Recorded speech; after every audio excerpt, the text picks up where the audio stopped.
Hello everyone, my name's Hannah. I'm a junior student here at UNCG Online. My chosen topic for our final project is Urbanization's impact on domestic violence. I'm very passionate about this topic and I hope that the solutions I share today will be in effect one day soon. What is urbanization? Urbanization can be defined as tremendous population increase in metropolitan areas. It is one of the most extreme forms of global environmental change. Urbanization is caused by rural to urban transformation, which is when rural communities start to adopt the urban culture and ultimately become urban, as well as industrialization/employment opportunities, such as industries and services attracting people to a certain area in order for many job opportunities, and modernization, which is availability of highly sophisticated infrastructure, medical facilities, liberalization, and other social amenities. Urbanization brings both positive and negative effects. Some positive effects include creation of employment opportunities, technological and infrastructural advancements, quality educational and medical facilities, and overall improved standards of living. Some negative effects include the development of slums, which are low/middle income areas, overcrowding, which can cause other housing problems, unemployment, spread of diseases, and urban crime. One negative effect of urbanization is an increased rate of domestic violence due to the increase of, quote, urban crime. The increased rate can be associated with overcrowding and stress in these slums, which are also low and middle income urban areas.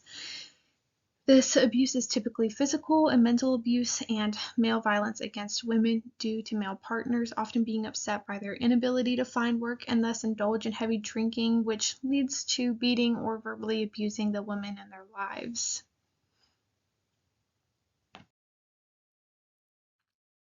One negative effect of urbanization is an increased rate of domestic violence in these urban areas. High levels of violence are seen in low and middle income areas, also commonly known as slums in urban areas, particularly domestic violence. Disadvantaged women are at greater risk for abuse, and women with income below $10,000 annually report rates of domestic violence that are 5 times greater than those with annual income greater than $30,000. Living in this poverty further entraps the victim, and the cycle will continue on.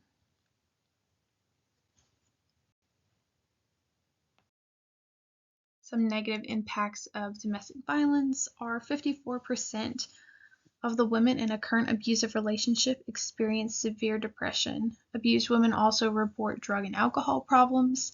They also experience increased rates of PTSD and anxiety disorders. Another negative impact of domestic violence is children witnessing said domestic violence. Children witnessing domestic violence at a young age can cause the child to be violent towards others, such as classmates and siblings. Older children may also engage in risky behavior. Children often may not understand the reasons for domestic violence and often blame themselves from an early age, which can lead to mental health issues that can carry into their adult lives. These mental health issues can also lead to repeating the cycle of abuse as they become adults. Boys who witness their mothers being abused are 10 times more likely to become abusers themselves, and girls are 6 times more likely to become victims of abuse. Some solutions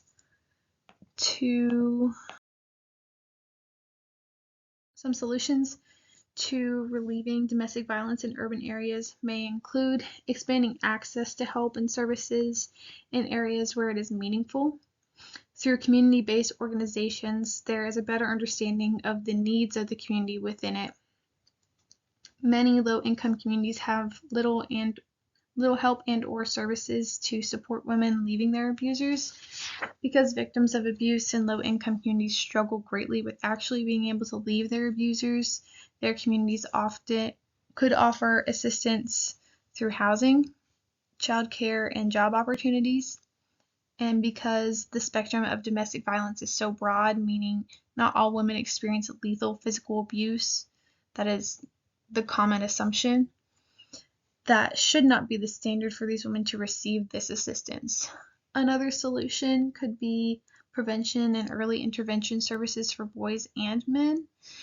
Because children of low-income communities and households of domestic abuse are often subjected to seeing their mothers be abused, this can leave a lasting impression and can influence them to be violent later in life. An intervention in these communities could be pivotal.